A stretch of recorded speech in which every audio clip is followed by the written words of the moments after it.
একটি কথা আমি বিভিন্ন জায়গায় বলার চেষ্টা করি, আর সেটি হলো এই যুগে খুব অল্প পুঁজি দিয়ে সামান্য সময়ের ব্যবধানে একজন মানুষ কোটি কোটি টাকার মালিক হয়ে গেছেন। এই জিনিসটা যত আশ্চর্যের, যত কঠিন। আল্লাহ তাআলা কাউকে দু চারটি সন্তান দিয়েছেন।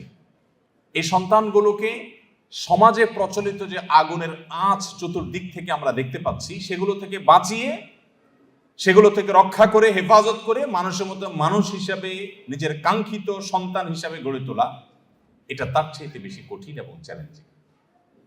আমাদের সবচাইতে দামি সম্পদ, সবচাইতে দামি অ্যাসেট হলো আমাদের সন্তানগণ।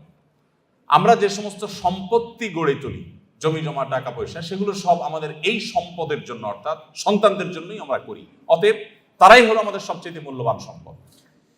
এই সন্তানদেরকে আপনি যদি হাফেজ কোরআন, আলেমে দ্বীন, আল্লাহ ভীরু, মুত্তাকি, পরহেজগার এবং ভালো মানুষ হিসেবে গড়ে তুলতে চান, তাহলে কয়েকটি বিষয় আপনাকে লক্ষ্য রাখতে হবে। নাম্বার 1, আপনার সন্তানকে ভালো মানুষ হিসেবে গড়ে তুলবার টার্গেট করতে হবে। সে স্কুলে পড়ুক কিংবা মাদ্রাসায় পড়ুক, আপনার টার্গেট হতে হবে, লক্ষ্য হতে হবে যে আমার সন্তানকে আমি মানুষের মতো মানুষ হিসেবে গড়ে তুলব। সে সৎ মানুষ হবে, আর কিছু হোক বা না হোক। সে ডাক্তার ইঞ্জিনিয়ার হতে পারুক বা না পারুক, সে বিসিএস ক্যাডার হতে পারুক বা না পারুক, সে সেনাবাহিনীতে ভালো কোনো অফিসার র্যাঙ্কের চান্স পাক বা না পাক, সে ভালো পরিচিত পপুলার কোনো আলেম বা তুখুল কোনো হাফেজ হতে পারুক বা না পারুক, সে যেন ভালো মানুষ হয়, সে যেন মুত্তাকি হয়, সে যেন পরহেজগার হয়। আমি আমার সন্তানদেরকে সবসময় বলি, তোমাদের পরীক্ষার ফলাফল ভালো হোক, সেটা আমি চাই, কিন্তু এর চেয়ে অনেক বেশি চাই তোমার নামাজটা দেখে যেন আমার নয়ন জুড়ায়, তোমার আচরণটা দেখে যেন আমার দিলটা প্রশান্ত হয়। এটুকু যদি তুমি আমাকে দিতে পারো, তোমার ফলাফল যদি খারাপও হয়, আমার কোনো টেনশন নেই, কোনো দুঃখ নেই, তার জন্য আমার কোনো আফসোস নাই, তোমাকে আমি কিচ্ছু বলবো না। সম্মানিত উপস্থিতি, বেশিরভাগ বাবা মা তারা চান তাদের সন্তান যেন দুধে ভাতে থাকুক। এটা কথায় আছে না, আমার সন্তান যেন থাকে দুধে ভাতে। আপনার সন্তান দুধে ভাতে থাকুক, ভালো উপার্জন করুক, তার ভালো ক্যারিয়ার করুক, এটা আপনি চান, এটা চাওয়াটা দোষের না। কিন্তু এর চাইতে বড় চাওয়া উচিত আমার সন্তানটা যেন সৎ হয়, ভালো মানুষ হয়। কয়জন বাবা, কয়জন অভিভাবক আপনি এই সমাজে দেখাতে পারবেন যেই অভিভাবক তার সন্তানকে বলে, বাবা তুমি অনেক বড় শিক্ষিত হতে পারো আর না পারো, তুমি সৎ মানুষ হবে। বরং উল্টা আমাদের সমাজে দেখি, সন্তানের জন্মের তারিখটা বেশিরভাগ বাবা মা ভুল লেখেন, ইচ্ছাকৃত ভুল না, মিথ্যা লেখেন। কেন?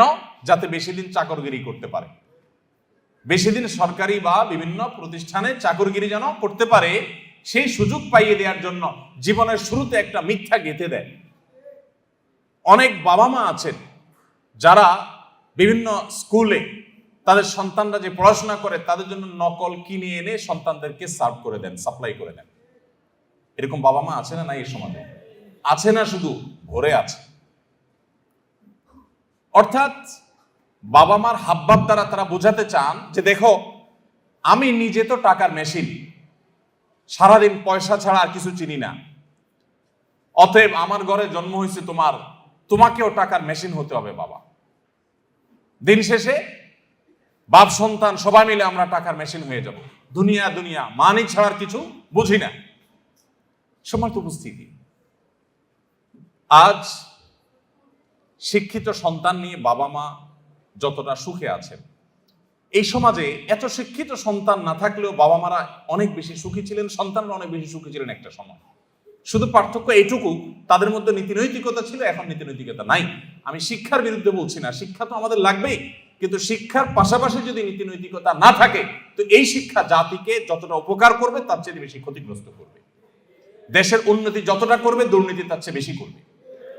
অতএব একজন আদর্শ অভিভাবক হিসাবে আপনার সন্তানকে যদি আপনি মানুষের মতো মানুষ হিসেবে গড়ে তুলতে চান, আপনার টার্গেট হতে হবে আমার সন্তান দুধে ভাতে থাকুক আর না থাকুক, আমার সন্তান থাকবে সত্যের সাথে, আমার সন্তান থাকবে ন্যায়ের সাথে, আমার সন্তান থাকবে নিষ্ঠার সাথে। আপনার সন্তানকে বলতে হবে, বাবা আশপাশে মানুষের গাড়ি বাড়ি, তাদের সম্পদ, এগুলোর চমক তোমাকে যেন বিভ্রান্ত না করে। তোমার বাবা হিসাবে আমি অসৎ উপার্জন করি নাই, তুমি অসৎ উপার্জন করবে না। এদেশে কিছু আদর্শবান মানুষের বড় বেশি প্রয়োজন। বড় দুর্ভিক্ষ চলছে, প্রতিটা টেবিলে প্রতিটা অফিসে, প্রতিটা প্রতিষ্ঠানে দুর্নীতিবাজদের এমন মহড়া, এমন মহোৎসব আজ সর্বদা চতুর্দিকে এমন ভাবে প্রতিষ্ঠিত হয়েছে যে গোটা জাতি তৃষ্ণার্ত মরুভূমি যেরকম পানির জন্য হাহাকার করে, কিছু সৎ নাগরিকের জন্য গোটা জাতি আজ হাহাকার করছে। আর সেই হাহাকারের সে অভাব নিরূপণ করবার জন্য কিছু ওলামা একরাম নির্লস চেষ্টা চালিয়ে যাচ্ছে।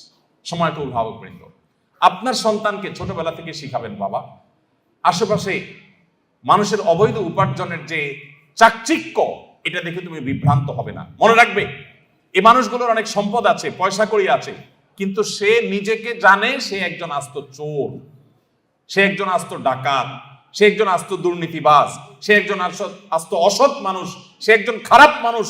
এই অপরাধ বোধের অদৃশ্য দাহন তাকে জ্বালাতে থাকে। অতএব তুমি তার সেটা দেখবে না, তুমি সততার সাথে চলবে। তোমার ভেতর থেকে একটা আওয়াজ তোমার কাছে আসবে যে আলহামদুলিল্লাহ, আমি কোনো অসৎ উপায়ে উপার্জন করিনি। অতএব আমাদের সন্তানদেরকে মানুষের মতো মানুষ হিসেবে গড়ে তোলবার জন্য প্রথম লক্ষ্য হবে যে তারা ভালো মানুষ হোক।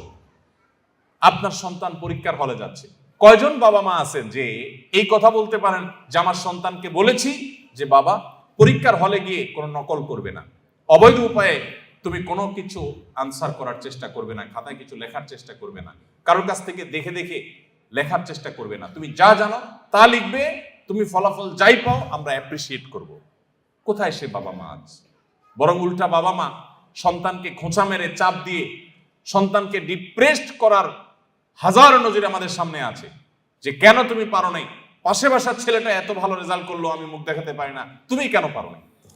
এই চাপ দেওয়া মানুষ পাওয়া যায়, কিন্তু মা বাবাকে, সন্তানকে সততার দীক্ষা দেওয়ার মানুষ পাওয়া যায় না।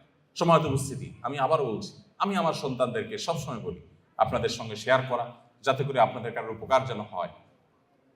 আমি সবসময় তাদেরকে বলি, দেখো, পরীক্ষা ভালো ফলাফল করতে পারো কি না পারো, তুমি ভালো মানুষ হওয়ার চেষ্টা করো, তোমার অ্যাটিটিউড থেকে আমি সেটা দেখবো, তাতেই আমি হ্যাপি। আলহামদুলিল্লাহ, আল্লাহ তাআলা আমাদের সন্তানদেরকে ভালো মানুষ হিসেবে গড়ে তোলবার জন্য আমাদেরকে যোগ্য অভিভাবক হওয়ার তৌফিক